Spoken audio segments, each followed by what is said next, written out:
তো এই পয়েন্টের মাধ্যমেই বোঝা যায় যে আসলে আলী হাসান ওসামা অনেকটা ধরাশয়ী হয়েছেন ব্রাদার রাহুলের কাছে, আর ব্রাদার রাহুলের বিজয়।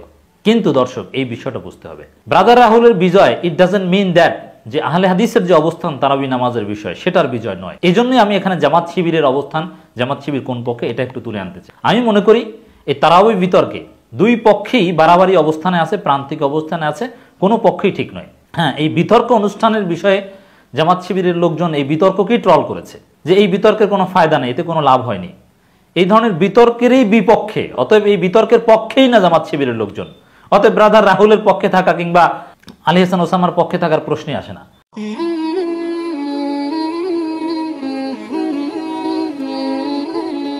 আসসালামু আলাইকুম রহমতুল্লাহ। সুপ্রিয় দর্শক, গতকাল আলী হাসান ওসামা ও ব্রাদার রাহুলের মধ্যে মহা ডিবেট হলো, তারাবির নামাজ 8 রাকাত নাকি 20 রাকাত। তো গতকালকের ডিবেটে আসলে বিজয়ী হয়েছে কে? ব্রাদার রাহুলের ভক্ত সমর্থকরা বলতেছে যে ব্রাদার রাহুল বিজয়ী হয়েছে, আবার আলী হাসান ওসামার ভক্ত সমর্থকরা বলতেছে আলী হাসান ওসামা বিজয়ী হয়েছে। আবার নিরপেক্ষভাবে যারা বিশ্লেষণ করছে তারা বলতেছে যে আলী হাসান ওসামা ব্রাদার রাহুলের কাছে শিশু সুলভ, মানে ডিবেটের জগতে তিনি শিশু সুলভ। তাহলে বিজয়ী হয়েছে কে? কে বিজয়ী হয়েছে আজকের এই ভিডিওর মাধ্যমে আপনারা সেটা জানতে পারবেন। আশা করছি পুরো ভিডিওটা দেখবেন। তো প্রিয় দর্শক, এই ডিবেটে মুসলিম উম্মার কি উপকারটা হলো এবং জামাত শিবির কার পক্ষ নিয়েছিল, ব্রাদার রাহুলের পক্ষ নাকি আলী হাসান ওসামার পক্ষ, সেই বিষয়টাও জানতে পারবেন। তো এই সবগুলো বিষয় নিয়ে গুরুত্বপূর্ণ অ্যানালাইসিস করেছেন আমাদের বড় ভাই মোহাম্মদ সুলাইমান। তো চলুন আমরা তার ভিডিওটা দেখে আসি। তারাবি নামাজ নিয়ে একটা মেগা শো অনুষ্ঠিত হয়ে গিয়েছে ব্রাদার রাহুল আলী হাসান ওসামার মধ্যে। দর্শক, তাদের সেই তথাকথিত পর্যালোচনামূলক অনুষ্ঠানের ফলাফল আমি বিশ্লেষণ করব যে আসলে কে বিজয়ী। হাজারো মানুষ ফলাফল বিশ্লেষণ করছেন, কেউ বলছেন যে অমুক বিজয়ী তমুক বিজয়ী। ওমর রাদিয়াল্লাহু আনহু 20 রাকাত তারাবির নির্দেশ দিয়েছেন কিনা, অথবা কত রাকাত তারাবির নির্দেশ দিয়েছিলেন, এটা ছিল আলী হাসান ওসামা এবং ব্রাদার রাহুল, দ্যাট মিনস কৌমি এবং আহলে হাদিসের মধ্যে বিতর্কের বিষয়বস্তু। তো এখানে তারা বলছেন যে এটা বিতর্ক নয়, আলী হাসান ওসামা বলছেন বিতর্ক নয় পর্যালোচনা, আর ব্রাদার রাহুলও বলছেন বিতর্ক নয় পর্যালোচনা। আসলে এটা একেবারেই এ টু জেড একটা বিতর্ক ছিল। অতএব বিতর্ক যেভাবে বিশ্লেষণ করে, বিতর্কের ফলাফল যেভাবে নির্ধারণ করা হয়, আমি সেই মেথোডোলজিতেই এখানে ফলাফল নির্ধারণ করব। এবং একই সাথে জামাত শিবিরের লোকজন কোন পক্ষে, যেহেতু তারা ডিসাইডিং ফ্যাক্টর, জামাত শিবিরের লোকজন যাদেরকে সাপোর্ট করে তারা এগিয়ে থাকে সব ক্ষেত্রে, ইসলামপন্থীদের মধ্যে বা নেটিজেনদের মধ্যে সবচেয়ে এগিয়ে জামাত শিবিরের লোকজন। অতএব এটা খুবই তাৎপর্যপূর্ণ। জামাত শিবিরের লোকজন যদি বলে যে রাহুল বিজয়ী, তাহলে রাহুল এগিয়ে থাকবে, কারণ নেটিজেনদের মধ্যে তারা সবচেয়ে বেশি শক্তিশালী। অতএব এটা আলোচনাটা করাটাও প্রাসঙ্গিক। আমি তাদের যে লাইভ আলোচনাটা আমি একেবারে from the beginning to end আমি শুনেছি, এবং আমি অবাক হয়ে লক্ষ্য করলাম যে মানুষের যথেষ্ট আগ্রহ। অতএব এটা নিয়ে আলোচনা করা প্রয়োজন, কারণ আমার গবেষণা সোশ্যাল মিডিয়া বা সামাজিক যোগাযোগ মাধ্যমের উপর আমি অত্যন্ত ডিপলি অবজার্ভ রাখি। সেক্ষেত্রে আমি যেটা দেখেছি, গত বছরের 10 জুন ঢাকায় জামাত ইসলামী একটা সমাবেশ করতে অনুমতি পেয়েছিল সরকারের কাছ থেকে। সেই সমাবেশ লাইভ টেলিকাস্ট করা হয়েছিল ফেসবুকে। সেই সমাবেশ যে পরিমাণ লোক বিভিন্ন ফেসবুক পেজ থেকে জামাত নেতাদের লাইভ দেখেছে, এটা ছিল বাংলাদেশের ইতিহাসে বিরল রেকর্ড। যে এত পরিমাণ মানুষ একসাথে লাইভ অন্য কোনো প্রোগ্রাম বাংলাদেশের ইতিহাসে দেখেছে বলে আমার জানা ছিল না, এবং সেটাকেই আমি আমার দৃষ্টিতে এগিয়ে রাখবো যে বাংলাদেশের ইতিহাসে সর্বশ্রেষ্ঠ রেকর্ড জামাতের সেই সমাবেশ। লাইভ কি পরিমাণ লোক সরাসরি দেখেছে তার উপর ভিত্তি করে। এবং আমার কাছে মনে হয় যে দ্বিতীয় রেকর্ড হচ্ছে এই যে আলী হাসান ওসামা এবং ব্রাদার রাহুলের মধ্যে যে আলোচনাটা হলো বা বিতর্কটা হলো, এটা একসাথে সরাসরি লক্ষাধিক মানুষ দেখেছে কয়েকটা পেজ থেকে। আপনি পারলে দেখান যে নিকট অতীতে এমন কোনো লাইভ, এমন কোনো ঘটনা লাইভ এত মানুষ একসাথে দেখেছে, দেখাতে পারবেন না। এর মানে জনগণের যথেষ্ট আগ্রহ ছিল। অতএব এটা নিয়ে আলোচনা করাটা অতীব জরুরি। তা আমি যেটা খেয়াল করলাম যে আসলে আলোচনা হয়েছে অনেক সময়, কিন্তু বিষয়বস্তু ছিল সংক্ষিপ্ত এবং ঘুরে ফিরে একটা দুইটা দলিলের উপর ভিত্তি করে আলোচনা। সেক্ষেত্রে ব্রাদার রাহুলের যে প্রেজেন্টেশন স্টাইল, তার কথা বলার ক্ষেত্রে যে ফ্লুয়েন্সি এবং একেবারে স্লাইড সহ উপস্থাপনা করা, বাংলা আরবি মূল কেতাবের কোন জায়গায় আছে স্লাইডে দেখিয়ে দেওয়া, হাদিস নাম্বার সহ এই স্লাইড শো, এটা এমনিতেই ব্রাদার রাহুলকে এগিয়ে রেখেছে। কারণ সাধারণ জনগণ যখন দেখবে, একদিকে শুনছে একদিকে দেখছে প্রমাণ সহ, এটা মানুষের মনস্তত্ত্বে বেশি সময় স্থায়ী থাকে। অতএব ব্রাদার রাহুল প্রেজেন্টেশন স্টাইলেই এগিয়েছিলেন।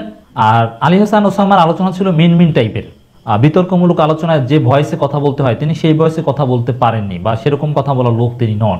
তার প্রেজেন্টেশন স্টাইলই দুর্বলতা ছিল, কোনো স্লাইড শো বা এগুলো ছিল না, এটা তাকে পিছিয়ে রেখেছে। আর এটা স্বাভাবিক যে ব্রাদার রাহুল একেবারে প্রফেশনাল বিতার্কিক, আর আলী হাসান ওসামা যতদূর জানতে পেরেছি লেট অ্যালন বিতর্কিক, তিনি ভালো ছাত্রই নন। তবে আলী হাসান ওসামার দুর্বলতার কারণে কৌমিরা তারা কিন্তু ওখানে বারবার বলেছে এখানে রেজাউল করিম আবরারকে দরকার ছিল, রেজাউল করিম আবরারকে দরকার ছিল। এর মানে আলী হাসান ওসামা সাহেব কৌমিদের মন মতো পারফর্ম করতে পারেনি বলেই রেজাউল করিম আবরারকে মিন করেছে। হ্যাঁ, রেজাউল করিম আবরার প্রফেশনাল বিতার্কিক এবং ব্রাদার রাহুলও বিতার্কিক, এই দুই বিতার্কিক হলে হয়তো বা জমতো। এজন্য আমি মনে করি যে রাহুল এবং আলী হাসান ওসামার মধ্যে যে আলোচনাটি, এটা জমেনি। একপাক্ষিকভাবে brother Rahul from the beginning to end তিনি এগিয়েছিলেন এবং নিঃসন্দেহে তিনি জয়ী হয়েছেন। আমি আবারও বলছি যে বিতর্কে জয়ী হওয়া মানে 20 রাকাত তারাবি পরাজিত হয়েছে, এটা আমরা বলছি না। বিতর্কে জয়ী হওয়া এক জিনিস, বিতর্কে জয়ী হলেই সত্য প্রতিষ্ঠিত হয়, বিষয়টা এরকম নয়। বিতর্কের জয় পরাজয় অনেক উপাদানের উপর ভিত্তি করে আমরা নির্ধারণ করি। আমার অভিজ্ঞতা রয়েছে বিশ্ববিদ্যালয় পর্যায়ে বিতর্ক প্রতিযোগিতার বিচারক হিসেবে ভূমিকা পালন করা। অতএব আমি জানি ভালোভাবে যে কিভাবে কোন পয়েন্টের উপর ভিত্তি করে কাকে কত মার্কস দিতে হবে। আবারও বলছি, বিতর্কে জয় পরাজয় মানে সত্য প্রতিষ্ঠিত হওয়া নয়। তো এই জন্য আমি প্রাথমিকভাবে বিতর্কে জয় পরাজয় নির্ধারণ করছি। দেখেন, এই জয় পরাজয় নির্ধারণ করতে হলে মৌলিক বিষয়টা একটু আমি হাইলাইট করব। তাদের মধ্যে আলোচনার মৌলিক বিষয় ছিল দুইটা। মুয়াত্তা মালিক থেকে ব্রাদার রাহুল একটা দলিল দিয়েছেন যে ওমর রাদিয়াল্লাহু আনহু 20 রাকাত নয় 8 রাকাত তারাবি পড়ার নির্দেশ দিয়েছেন, এবং এই হাদিসটা যে একেবারেই সহি, টাটকা সহি, সনদ গোল্ডেন চেইন। এই গোল্ডেন চেইন বলেছেন, এটা আবার মনে হয় দুর্বল ছাত্র তো আলী হাসান ওসামা মনে হয় বুঝতে পারেনি। তিনি এই গোল্ডেন চেইন শব্দটাকে অনেকবার দেখলাম ট্রল করেছেন। এই গোল্ডেন চেইন বলতে ব্রাদার রাহুল বুঝিয়েছেন একেবারে মুত্তাসিল সনদ, সহি সনদ, যে সনদের মধ্যে কোনো ভেজাল নেই। এই চেইন শব্দের অর্থ তো সনদ। তো এখানে গোল্ডেন না ডায়মন্ড এই সব শব্দ বলে আলী হাসান ওসামা ট্রল করার চেষ্টা করেছেন, এটা হাস্যকর। গোল্ডেন চেইন এটা হাদিস শাস্ত্রেরই পরিভাষার একটু ইংলিশ ভার্সন বলা যায়, একটু অন্যভাবে বুঝিয়েছেন। যাই হোক, আলী হাসান ওসামার একবার প্রত্যেকটা পয়েন্টই দুর্বলতা ছিল, এবং ব্রাদার রাহুল যেভাবে অল্প সময়ের মধ্যে ওমর রাদিয়াল্লাহু আনহু 8 রাকাত তারাবির নির্দেশ দিয়েছেন, এটা প্রমাণ করলেন একেবারে টাটকা সহি হাদিস দিয়ে। ওই মানের ধারে কাছেরও কোনো হাদিস আলী হাসান ওসামা 20 রাকাত তারাবির নির্দেশ দিয়েছেন ওমর রাদিয়াল্লাহু আনহু প্রমাণ করতে পারেনি। বরং কোনো না কোনো ভাবে আলী হাসান ওসামাই স্বীকার করে নিয়েছেন যে 20 রাকাত তারাবির নির্দেশ ওমর রাদিয়াল্লাহু আনহু দিয়েছেন। তিনি যে হাদিসটা উপস্থাপন করেছেন সেই হাদিসে দুর্বলতা রয়েছে, এবং সেই হাদিসকে ইনিয়ে বিনিয়ে নানান উসুল অমুক তমুক মানে জোড়াতালি দিয়ে সেটাকে গ্রহণযোগ্য, এটা হুজ্জাত, এটা হুকমি সহি, নানানভাবে সনদে দুর্বলতা থাকলো, এটা না হলে এইভাবে এইভাবে মানে জোড়াতালি দিয়ে তাকে প্রমাণ করার চেষ্টা করতে হয়েছে। কিন্তু রাহুলের দলিল ছিল একেবারে টাটকা। এরপরে মানে এখানে তো রাহুল এগিয়ে, সাধারণ জনগণ রাহুলের দলিলকে একেবারেই নিরপেক্ষভাবে যদি কেউ দেখে থাকে তারটাকে এগিয়ে রাখবে, গ্রহণযোগ্য বলবে। এরপরে বারবার ব্রাদার রাহুল আলী হাসান ওসামার যে মূল দলিল সেটাকে খণ্ডন করেছেন যে না, এটা মুনকাতি, সনদের মধ্যে বিচ্ছিন্নতা নাই, সহি হাদিসের যে একেবারে ইজমাই শর্ত সহি হাদিস হওয়ার, সনদ মুত্তাসিল হতে হবে সেই সনদ এখানে নাই, মুরসাল, নানান ভাবে যুক্তি খণ্ডন করেছেন। কিন্তু পাল্টা জবাবে সন্তোষজনক জবাব দিতে পারেনি, তিনি ইনিয়ে বিনিয়ে জবাব দিতে হয়েছে, এটা মূল কথা আলী হাসান ওসামাকে। এরপরে আরো অনেক কথা, নানান বিষয়ে কথাবার্তা হয়েছে। এই কিছু এই কয়েকটা পয়েন্টে আবার দেখেন আলী হাসান ওসামা সাহেব ব্রাদার রাহুলের যে হাদিসটা মূল দলিল মুয়াত্তা মালিকের, সেটা খণ্ডন করার চেষ্টা করেছেন। সেটা খণ্ডন করতে গিয়ে বিভিন্ন জাল হাদিসের আশ্রয় নিয়েছেন আলী হাসান ওসামা। এটা আলী হাসান ওসামার পরাজয়ের একটা কারণ।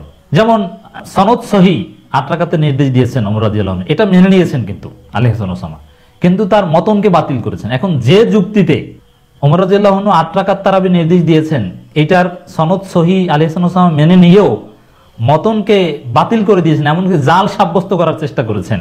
ওই যুক্তিতে মাযহাবের বিরুদ্ধে গেলে তাদের নিজেদের মতের বিপক্ষে সব হাদিসের মতনকে বাতিল করে দেওয়া যায়, তাহলে পৃথিবীতে কোনো হাদিসই টেকে না। হানাফি মাযহাবের বাইরে যত হাদিস আছে সমস্ত হাদিসের মতনকে বাতিল করে দেওয়া যায়, তাতে যতই টাটকা সহি হাদিস হোক।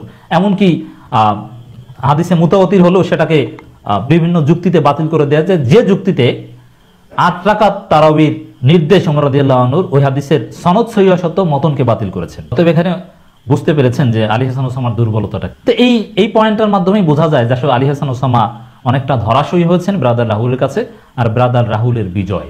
কিন্তু দর্শক এই বিষয়টা বুঝতে হবে, ব্রাদার রাহুলের বিজয় ইট ডাজন্ট মিন দ্যাট যে আহলে হাদিসের যে অবস্থান তারাবি নামাজের বিষয় সেটার বিজয় নয়। এই জন্যই আমি এখানে জামাত শিবিরের অবস্থান, জামাত শিবির কোন পক্ষে, এটা একটু তুলে আনতে চাই। আমি মনে করি এই তারাবি বিতর্কে দুই পক্ষেই বাড়াবাড়ি অবস্থানে আছে, প্রান্তিক অবস্থানে আছে, কোনো পক্ষেই ঠিক নয়। হ্যাঁ, এই বিতর্ক অনুষ্ঠানের বিষয়ে জামাত শিবিরের লোকজন এই বিতর্ককেই ট্রল করেছে যে এই বিতর্কের কোনো ফায়দা নেই, এতে কোনো লাভ হয়নি। এই ধরনের বিতর্কেরই বিপক্ষে, অতএব এই বিতর্কের পক্ষেই না জামাত শিবিরের লোকজন। অতএব ব্রাদার রাহুলের পক্ষে থাকা কিংবা আলী হাসান ওসামার পক্ষে থাকার প্রশ্নই আসে না। জামাতের মধ্যে যারা হানাফি তারাও অনেকে দুই একজনে ব্যক্তিগতভাবে মতামত দিয়েছেন জামাত শিবিরের লোকজন যে না, আসলে বিতর্কে পরাজিত হয়েছে আলী হাসান ওসামা, কিন্তু এরা কিন্তু হানাফি মাযহাবের লোকজনই বলছে জামাতের, যারা আহলে হাদিসকে দেখতে পারে না। এর মানে নিরপেক্ষভাবে বলতে গেলে অবশ্যই আমিও তো বললাম যে আসলে ব্রাদার রাহুলের বিজয়। তো এখানে জামাত শিবিরের লোকজন এই ধরনের বিতর্ককে উম্মার জন্য ক্ষতিকর মনে করে, এগুলোকে কোনো গ্রহণযোগ্য পন্থা মনে করে না। জামাত শিবিরের এই অবস্থান যে ঠিক তার প্রমাণ এই যে লক্ষ লক্ষ মানুষ দেখেছে, কমেন্টগুলো দেখেন, লক্ষ লক্ষ কমেন্ট আছে, এক পক্ষ আর এক পক্ষকে এমন অকাথ্য ভাষা নেই। আমি দেখেছি, আমি বিতর্কটা শুনেছি এবং কমেন্ট করেছি, এমন কোন অকাথ্য ভাষা নেই যার মাধ্যমে আলী হাসান ওসামার পক্ষ হয়ে ব্রাদার রাহুলকে গালাগালি করেনি, ব্রাদার রাহুলের পক্ষে আলী হাসান ওসামাকে গালাগালি করেনি।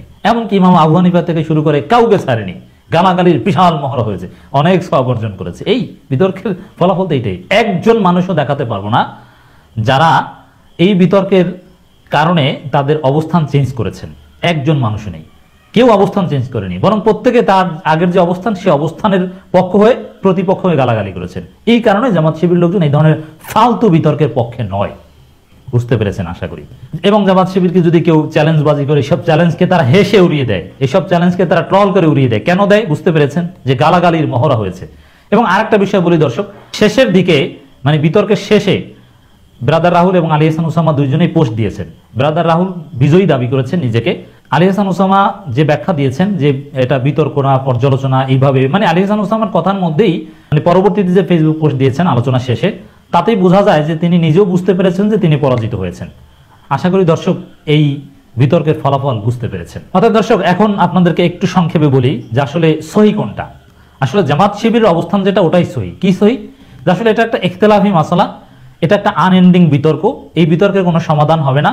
হ্যাঁ, এখানে ব্রাদার রাহুল অনেক প্রশ্নের উত্তর দিতে পারেননি আলী হাসান ওসামার, আবার আলী হাসান ওসামার অধিকাংশ প্রশ্নের উত্তর ব্রাদার রাহুল দিতে পারেনি, একজন আরেকজনের প্রশ্ন উত্তর দিতে পারেনি। মানে এগুলো আসলে চূড়ান্তভাবে সমাধানযোগ্য নয়, পুরানো ইখতিলাফি মাসালা হিসাবে এটাকে গ্রহণ করতে হবে। এজন্য তারাবি বিষয়ে সঠিক অবস্থান হচ্ছে, আপনার কাছে যদি 8 রাকাতের বিষয়টা সহি মনে হয় বা এই ব্যাখ্যাটা গ্রহণযোগ্য হয়, আপনি 8 রাকাত আমল করবেন, কোনো সমস্যা নেই। আপনার কাছে যদি 20 রাকাতের বিষয়টা সহি মনে হয়, আপনি 20 রাকাত করবেন, কোনো সমস্যা নেই। কিন্তু সমস্যা হচ্ছে 8 রাকাতকে নামাজ চুরি বলা আর 20 রাকাতকে বেদাত বলা, দুইটাই সহি। আপনার কাছে যেটা সহি মনে হয় আপনি সেটা আমল করবেন। ইখতিলাফি মাসালা হিসাবে দুইটাই সহি। আমাদের অবস্থান হচ্ছে এটা এবং গ্রহণযোগ্য মত হচ্ছে এটা, দুইটাই সহি। 8 রাকাত 20 রাকাত আপনি যেটা সহি সেটা পড়েন, কোনো সমস্যা নেই। এখানে রাকাত সংখ্যাটাই মুখ্য নয়। জামাত শিবিরের অবস্থান এটা, আমাদের অবস্থান এটা, উম্মার জন্য কল্যাণকর অবস্থান এটা, এবং এটাই হচ্ছে সুন্নাতের প্রকৃত রিফ্লেকশন। আর বাকি এই হানাফিদের ওই উগ্রবাদী অংশ এবং আহলে হাদিসের ওই উগ্রবাদী অংশ যা করছে ওটা হচ্ছে প্রান্তিকতা, ওটা হচ্ছে ফিতনা। দর্শক, আপনারা সুলাইমান ভাইয়ের ভিডিওটা দেখলেন, আশা করছি বিষয়টা ক্লিয়ার হয়েছেন। তো এরকম ডিবেট করে কিয়ামত পর্যন্ত যদি ডিবেট করা হয়, কেউ কারো অবস্থান থেকে সরে দাঁড়াবে না। আহলে হাদিসেরা বলবেন না 8 রাকাতই ঠিক, আবার হানাফি মাযহাবেরা বলবেন না 20 রাকাতই ঠিক। তো এরকম ডিবেট করে আসলে উম্মার কোনো উপকার হয় না, বরং সে উপকার হয়েছে নাস্তিক মুদ্দারদের এবং আমাদের মুসলমানদের মধ্যে ফাটল ধরতেছে। তো এই কথা বলে আজকের ভিডিও এখানেই শেষ করছি। ভিডিওটা যদি ভালো লাগে অবশ্যই বেশি বেশি করে শেয়ার করবেন, লাইক করবেন। পরবর্তীতে কোনো নতুন ভিডিও নিয়ে আবার আপনাদের সামনে আসবেন ইনশাল্লাহ। সকলকে ধন্যবাদ। আসসালামু আলাইকুম ওয়া রাহমাতুল্লাহ।